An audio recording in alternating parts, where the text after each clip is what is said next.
Alô, bom dia, você está no canal Professor Belém nesta quarta-feira, dia 2 de fevereiro de 2022. Sejam todos bem-vindos. A Alemanha, meus amigos, está entre a cruz e a espada. Se aderir totalmente às exigências da OTAN em relação à crise entre Ucrânia e Rússia, ficará sem gás, sem o Nord Stream 2. Se, por outro lado, desembarcar da OTAN, terá que se submeter às ordens de Vladimir Putin, porque depende essencialmente do seu gás.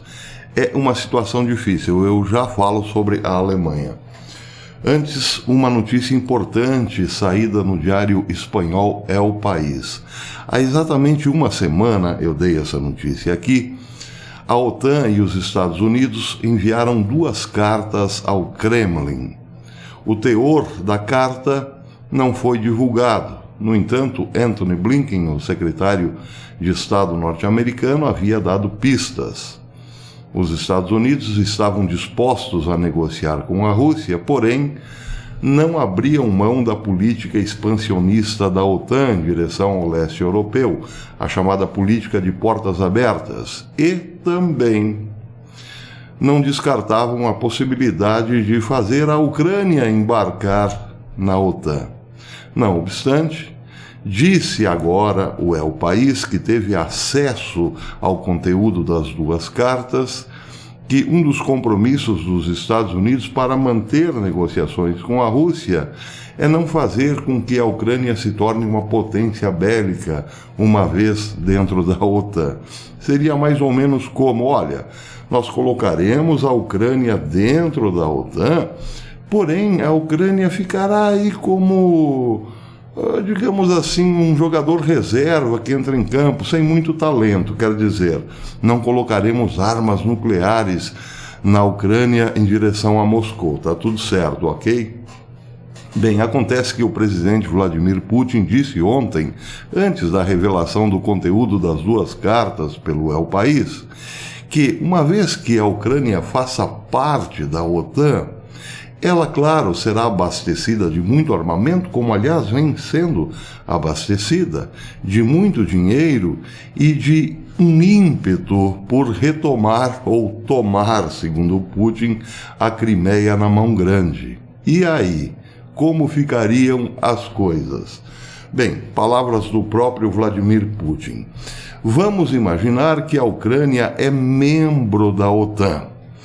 Está crivada de armas com instalação de sistemas ofensivos contemporâneos como a Polônia e a Romênia atualmente, e inicia uma operação militar na Crimeia. Este é território soberano da Rússia. Temos então que entrar em guerra com o bloco da OTAN, certo? É uma pergunta. Alguém já pensou nisso? Continuou perguntando Vladimir Putin e respondendo, aparentemente não. A preocupação de Putin, entretanto, vai muito além do problema da Crimeia. Hoje a preocupação maior é em relação às repúblicas separatistas de Donetsk e Lugansk, que se recusam a entregar ao governo central da Ucrânia seus territórios após o evento de 2014. Isso quer dizer o seguinte: os separatistas, segundo o Kremlin, estão sendo esmagados por armas da OTAN na mão dos ucranianos. Ou seja, a OTAN está dando armas para que os ucranianos matem os ucranianos, segundo o Kremlin. A porta-voz Maria Zakharova chegou a dizer, a porta-voz do Ministério das Relações Exteriores, chegou a dizer que Kiev trava uma guerra contra seus próprios cidadãos, aqueles de quem tanto fala e pensa, mas apenas na hora de assinar um contrato militar com a OTAN, na hora de receber verbas poupudas. Ela lamentou o apoio dos países da OTAN à cruzada do governo ucraniano contra os moradores da região de Donbass. Já para o Kremlin, a Casa Branca continua a militarizar Kiev com objetivos proclamados de aumentar suas capacidades de defesa. Apenas no ano passado, segundo Putin, Washington destinou 650 milhões de dólares em ajuda militar à Ucrânia, totalizando 2,7 bilhões de dólares.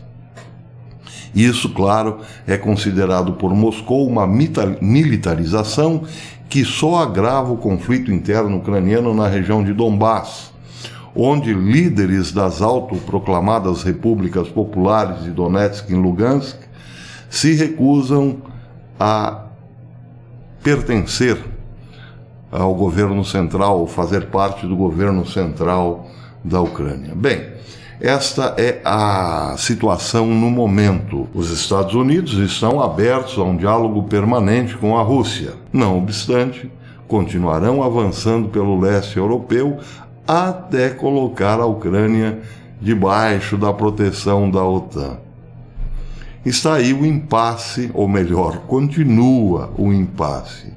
Muita gente está dizendo hoje, ou algumas vozes da grande mídia, que a Rússia está recuando e que logo tudo isso se acalmará. Não é exatamente o que está sendo observado no teatro de operações. A Rússia continua cercando a Ucrânia, mas não é esse o problema. O problema é que há uma queda de braços chamada Ucrânia, ou então militarização da OTAN sobre o leste europeu. E nisso, parece, nem OTAN nem Estados Unidos estão dispostos a recuar. O que obriga Vladimir Putin a manter-se ameaçador, principalmente, claro, em relação à Ucrânia. É, como eu já disse em outros vídeos, uma questão existencial. Então, até o momento, não existe solução pacífica para o impasse. Bem, se não existe solução pacífica para o impasse, o que existe mesmo é uma situação complicadíssima para a Alemanha. Um estudo publicado hoje no National Interest vai nessa direção, mostrando que a Alemanha tem gerado muita preocupação, tanto na Casa Branca quanto nos gabinetes da OTAN. Isso porque nem OTAN nem Estados Unidos confiam hoje no governo de Olaf Scholz. O governo é apoiado por 3 partidos, com clara tendência a unir-se à Rússia em caso de conflito. Essa é a questão mais urgente para a OTAN no momento. Segundo especialistas, esta Alemanha, governada por Scholz hoje, é muito mais uma Alemanha oriental do que ocidental. No entanto, o estudo diz o seguinte: é muito cedo e muito contraproducente descartar Berlim e chegar à conclusão de que a Alemanha parece mais oriental do que ocidental. A posição da Alemanha na Europa e na OTAN é crítica. Todos os esforços agora devem ser feitos para reforçar uma frente unificada e pressionar Berlim a fazer mais do que o mínimo necessário. As questões sobre o papel da Alemanha exigem respostas rápidas e fortes dos novos líderes alemães. Caso contrário, essas questões se transformarão em medos, legitimando impressões de que a Alemanha é uma aliada fraca da OTAN e exageros de que está abandonando completamente a aliança transatlântica. Em outra passagem do estudo, melhor dizendo, lemos o seguinte: tanto o secretário-geral da OTAN, Jens Stoltenberg, quanto o secretário de Estado dos Estados Unidos, Antony Blinken, viajaram para Berlim para examinar a posição da Alemanha e reforçar o apoio do aliado. Isso porque o status quo é confuso. Uma série de mensagens vieram das autoridades alemãs, que compõem um governo multipartidário, tornando difícil distinguir quais vozes representam a posição oficial da Alemanha e quais são vítimas confusas da governança de coalizão. Pela primeira vez na história do país, a Alemanha é governada por uma coalizão de 3 partidos. Há lutas políticas internas e entre os partidos governantes. A ala mais radical da esquerda do Partido Social Democrata, por exemplo, que tem sido tradicionalmente branda com a Rússia, tornou-se mais forte nos últimos anos. Sem falar que o Partido Verde, que também compõe esse governo, há muito tempo já abandonou a luta em favor do verde para questões mais pragmáticas, como hoje, por exemplo, defender a Rússia, muito por conta, claro, da dependência alemã do gás russo. Para terminar, diz o estudo do National Interest, o chanceler da Alemanha, Olaf Scholz, bem como sua ministra das Relações Exteriores, que faz parte do Partido Verde, Annalena Baerbock, enfatizaram explicitamente que todas as opções estão na mesa em relação à escalada russa. Entre essas opções está a de interromper o contrato que fez com a Rússia em relação ao Nord Stream 2, abandoná-lo. Bem, não é preciso dizer, a Rússia e também a Alemanha já gastaram os tubos, literalmente falando, para a construção desse gasoduto submarino, que levará o gás russo direto de São Petersburgo até a Alemanha. O gasoduto caríssimo não está concluído. Isso mostra que a OTAN está pressionando para que a Alemanha abandone o acordo, deixando Vladimir Putin a ver navios de mãos vazias. Esse é um item importante para a OTAN, porque assim a Alemanha não teria razões ou motivos para olhar com simpatia para a Rússia. Só que isso implica num desastre para a Alemanha, um grande prejuízo e um problema estrutural profundo. De onde virá o gás para abastecer os próximos invernos alemães, se não da Rússia, se não do Nord Stream 2? Bem, os Estados Unidos, como disse, já acenaram para um grande acordo de fornecimento de gás com o Catar. Um Estado-nação que tem ajudado o Irã a financiar grupos terroristas pelo Oriente Médio, entenderam? Pois é, os Estados Unidos estão fazendo um acordo para que haja gás fornecido pelo Catar nos próximos invernos alemães. A Alemanha pagaria o preço, o gás seria exorbitante, e aí, para quem não quer ficar na mão da Rússia, abraçar o Catar como solução seria, assim, trocar 6 por meia dúzia ou muito pior do que isso. Seja como for, a Alemanha parece estar destinada a pagar um preço gigantesco. Primeiro, por ter aderido totalmente à política globalista nos anos de Angela Merkel. Ela fez de tudo para agradar os tecnocratas europeus. Abriu as suas fronteiras para imigrantes, secou as benesses para o seu próprio povo, principalmente em incentivos fiscais, etc. e tal, aposentadoria e tudo mais, descaracterizou a cultura do país. Existem cidades alemãs que literalmente param hoje para as orações voltadas à Meca, etc. e tal. Todo mundo conhece esse problema. Para agradar ainda mais os globalistas, a Alemanha foi se desfazendo de suas usinas de produção de energia, principalmente aquilo que é considerado energia suja, petróleo, carvão, mas também usinas nucleares. E foi, claro, ficando cada vez mais dependente de um único fornecedor de gás natural. Aderiu às políticas globalistas e agora pode ser abandonada pelos globalistas caso continue mantendo o seu contrato, o seu acordo com a Rússia no fornecimento de gás pela Nord Stream 2.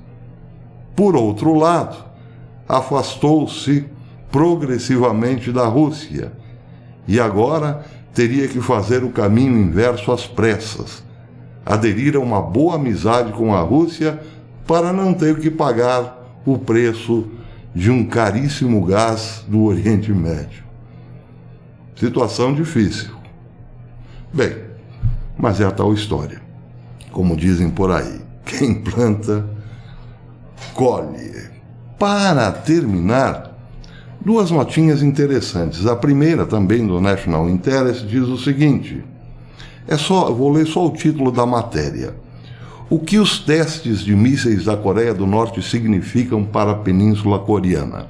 Esse é o título. O subtítulo: se a Coreia do Norte continuar a rejeitar as negociações de desnuclearização, não há como obter alívio das sanções internacionais, e os exercícios militares conjuntos Estados Unidos-Coreia do Sul continuarão. Certo, ok. Acontece que a Coreia do Norte está há já 50 anos sob embargos econômicos e continua a produzir aí o seu armamento pesado, suas bombas atômicas, seus mísseis intercontinentais e também de curto e médio alcance, como se não houvesse amanhã. Quando é que os tecnocratas entenderão que sanções econômicas não servem para nada? É uma discussão inútil. Nós vemos isso aí há anos. As sanções econômicas agora refrearão o Irã. O Irã está perto aí de apresentar a sua bomba atômica. A Coreia do Norte já tem bombas atômicas, evidentemente, mas continua ganhando muito no mercado negro, porque há sempre um mercado negro para salvar a vida daqueles sancionados. O caso mais próximo nosso aqui é o da Venezuela. Há anos está sob embargos econômicos. Não obstante, estão lá todos os comunistas e sempre esmagando cada vez mais o povo. Bem, a última notinha. Essa é bastante, como poderei dizer, um tanto quanto irônica. Um artigo do Federalist diz o seguinte: Joe Biden está para nomear um novo juiz para a Suprema Corte. O Federalist é um site conservador e está, então, aconselhando que Biden, ou melhor, aconselhando os republicanos a torcerem para que Biden escolha um juiz extremamente radical de esquerda, claro. Argumento: os juízes conservadores que foram indicados no passado acabaram sempre tomando posições liberais na hora de decidir uma votação. Por exemplo, quando um juiz conservador é chamado para dar um voto de Minerva, diz o artigo, ele acaba sempre pendendo para o lado dos liberais e progressistas. Ou seja, não resolve nada colocar juiz conservador na Suprema Corte. Já que não resolve nada, o bom mesmo é que o presidente de plantão indique um juiz extremamente radical, de esquerda. Para quê? Bem, segundo o artigo, para que neste quase um ano ainda que faltam para as eleições de meio de mandato, os republicanos conscientizem-se de que é preciso vencer a batalha contra o esquerdismo, elegendo maioria nas câmaras baixa e alta, ou seja, no Senado e na Câmara dos Deputados dos Estados Unidos. É sim um bom argumento, claro. Não adianta ficar esperando que um juiz conservador vá mudar o destino da América esquerdista da noite para o dia. É preciso investir em bons candidatos conservadores para as duas casas legislativas. É lá que se ganha a batalha.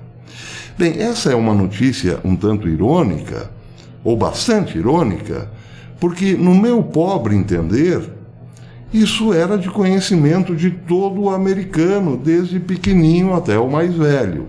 Só que não.